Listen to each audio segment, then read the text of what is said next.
things. In the trade we used to call this practical completion. It means it's practically completed. So it's time now to take her on a shakeout cruise, and I've decided to go down to Lindisfarne and do a cruise down the D'Entrecasteaux Channel all the way down to Bruny Island.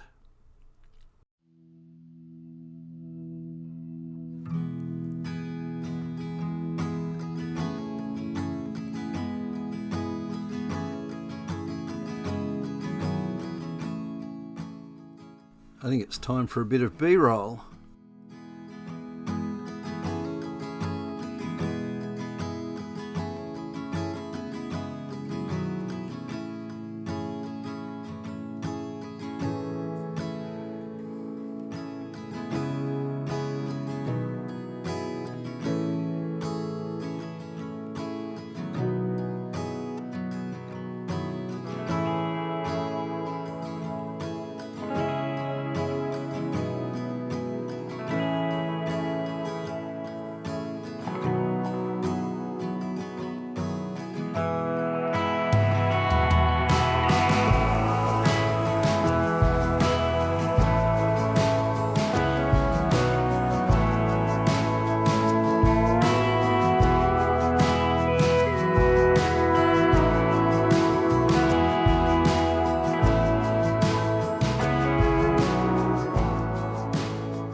So I've arrived at Lindisfarne here, which is Hobart, just under the Tasman Bridge. So I'm here a couple of weeks before the Wooden Boat Festival, and it's given me a couple of weeks to sort out technical issues like, can I get the fridge to work?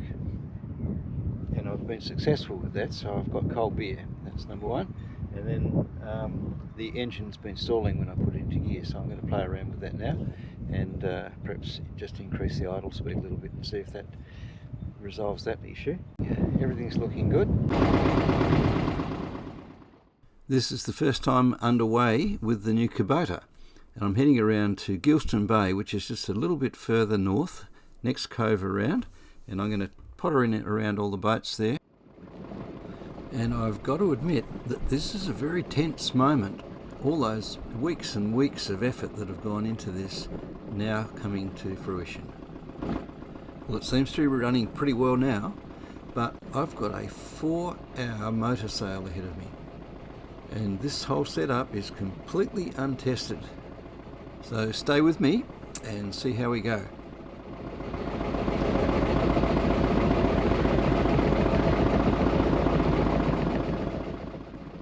Before I head off, I'm just going to come back in here and say cheerio to Neil, who's been so helpful to me over this last few days.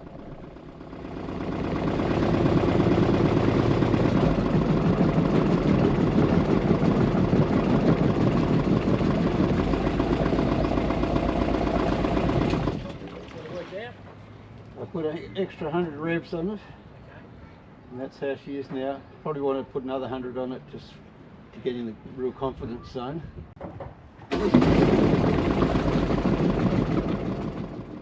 That's Neil's little motor sailor, Balmara, which is sitting up on the slip, and Neil's had her up there just doing a few little tasks prior to entering her in the Australian Wooden Boat Festival.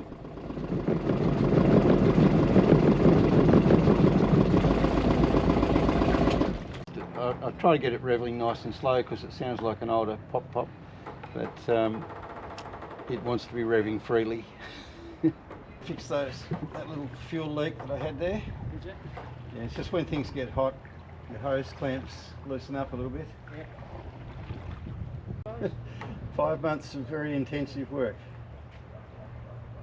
But, this is the second rebuild. It's a bit like Osprey. Yeah. You did that twice in a short period of time. But you didn't do the engine swap. I'm really disappointed in you. You should have done the engine swap. That might happen this winter.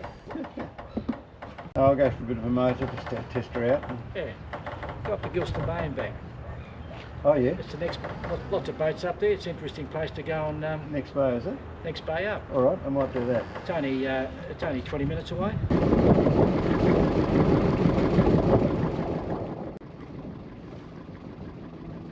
To the river, To the river we go, leave our worries on the shore and drift away. On the river we know, sometimes the perfect words are never said. I spilled my coffee, I don't feel like talking, my worries just keep growing by the day. I need a moment where the green and blue appear, to spin a rock and watch the ricochet. To the river we go, leave our worries on the shore and drift away. On the river we know.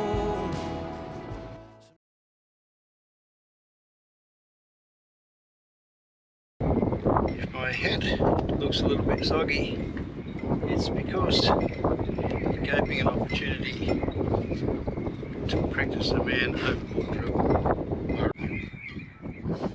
There are times when I just enjoy beer.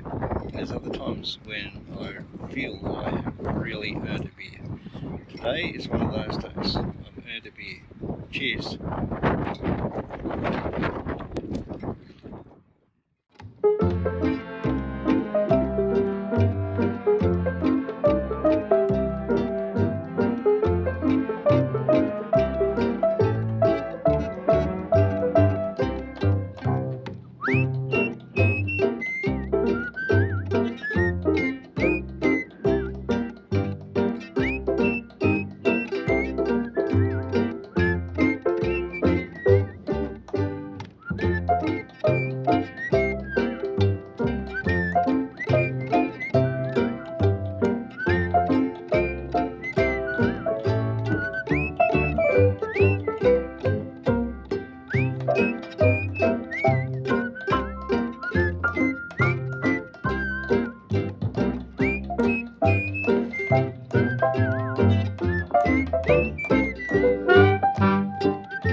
Well, this is more pleasant. Got that wind on our tail now. We're completely out of the swell, completely out of the chop. I went for a sail in Prince of Wales Bay, and unfortunately I hooked one of my GoPros on a sheet and it went over the side. And with it went a lot of footage that I took just prior to this one. We went through some very messy chop off Tinderbox, and at that time the engine decided to cut out. It happened about 5 times, and I just got to the point where I was about to turn around and head back up to Lindisfarne, and I suddenly realised that it was running out of fuel. By that I mean I still had 5 litres in the tank, but it was low enough that in all that turbulence it was agitating and it was sucking in air. And that killed the motor very quickly. Well, I had a few minutes of respite coming across that bay there, and I'm just about to head round the next point and take a bit of a left-hand turn, and I've still got a bit less than an hour to go, and it looks like that wind has swung around from southeasterly more to a southerly now. So, over there behind me is Canterbury. Canterbury's where the ferry goes across to Bruny Island. I'm heading into Barnes Bay, and given the wind direction, the duck pond should be pretty flat, although I've got a feeling the wind's still going to be ripping through there, but it will certainly be offshore.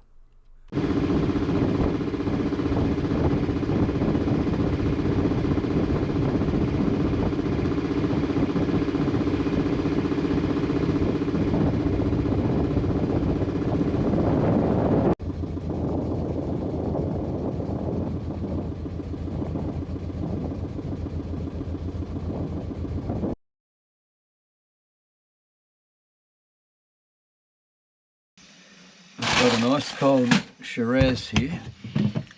The fridge was working all the way.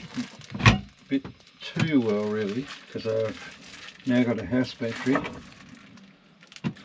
So that's round about 0 degrees Shiraz. Not sponsored, but these people make the most amazing meals.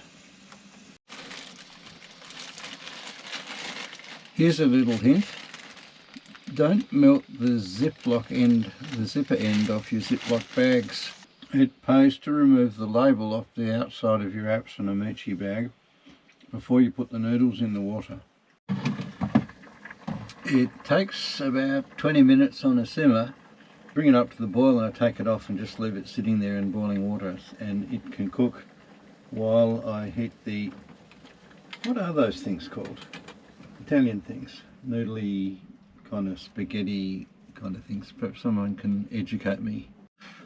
So we now have those Italian pasta thingies in the bowl.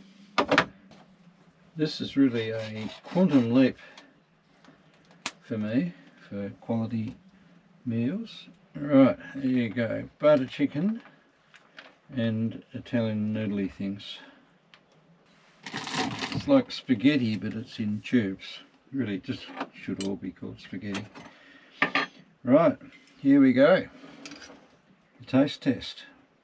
These out from Amici meals. They really are so good. Happy. My first morning at the duck hole. Sheltered little anchorage. Wow.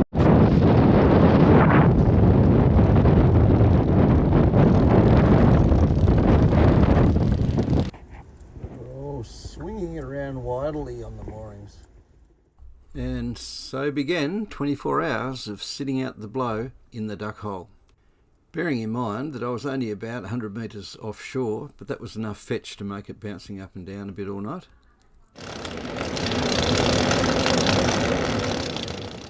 It started out blowing hard, and then it really blew its guts out. It's just as well I had tested out my Danforth in 50 or so knots up at Dark Hollow at the beginning of the season. So I was pretty convinced that it was going to hold on that muddy, weedy bottom. And I think in total we only drifted a few metres. But I did make sure that I was upwind of the other boats because I didn't really like the idea of something coming loose and bearing down on me in the middle of the night. And that is the big advantage of having a relatively shallow draft. You can always poke your nose in a bit closer to shore and upwind of everyone else.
With a bit of a lull in the wind, I decided to strike out north early. And on the way, I thought I'd suss out the rest of Barnes Bay. So should I come back here again in the near future, I'll understand it a bit better and hopefully get a little bit more pleasant weather.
There are a number of really beautiful and well-maintained wooden boats that are moored in Quarantine Bay.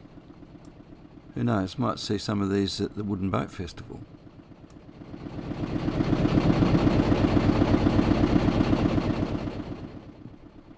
So you might have noticed by now that I haven't been doing any sailing. Well, on the way south, the wind was right on the nose and it was pretty strong, up around 20 to 25 knots most of the time. And it looks as if today there's not going to be any wind at all.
The truth is that an engine upgrade project like this is going to take time, patience and trial and error, all without knowing what the outcome will be.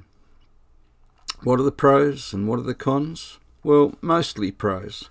So I get much less vibration, I get better fuel economy, more power for heading into a stiff breeze, much less pollution. And what are the cons? Well, it tends to stall putting her into gear. I had to increase the idle speed, warm her up and engage the gears very positively to stop it from stalling. It might be improved by knocking a bit of pitch off the propeller. That was the advantage of the big flywheel on the Volvo.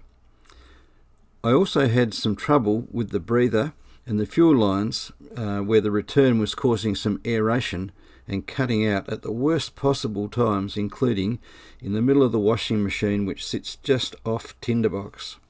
It's fixed now. Someone asked me recently, how many miles per gallon do you get out of that engine? Well, I'm going to do my best to answer that. Approximately 2 gallons gave me about 6 hours of motoring at an average speed of 4.5 knots. The first 2 hours of that journey was into 15 to 20 knots of headwind. The last 4 hours, there was virtually no wind at all. I covered about 25 nautical miles in that time. So that boils down to approximately 12 nautical miles per gallon. But it's important to recognise that while this may be possible in good conditions, strong headwinds, waves and currents could easily double or even triple that consumption. And if you live in this part of the world, that converts to about 2.6 nautical miles per litre. My tank is about 15 litres, but when it gets about a third full, it starts to agitate and aerate, slurps a bit of air and out she goes like a light. So if I allow to just use the top 10 litres out of the tank, well, that'd amount to about 25 nautical miles per tank.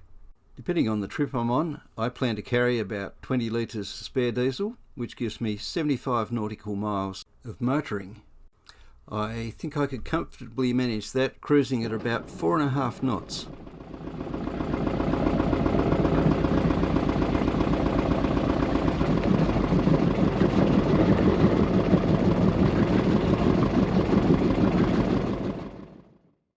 I'm back in the safety and calm of Lindisfarne now. And this is where Sarah Ann's going to stay for the next 2 or 3 weeks. That means I don't have to tow her back up all the way to Launceston and back down for the Australian Wooden Boat Festival. And that, my friends, will be the subject of the next video. You can probably appreciate that there's a lot of time and effort goes into producing these videos. And there's one very simple thing that you can do to help me keep the channel thriving. It's very simple. All you need to do is subscribe. And I know that 50% of you people that watch this channel are not subscribed. So do me a favour and click on that subscribe button, like the video, and if you write a comment, I respond to every comment I get, and I try not to use AI. To the river we go, leave our worries on the shore and drift away. On the river we know, sometimes the perfect words are never said.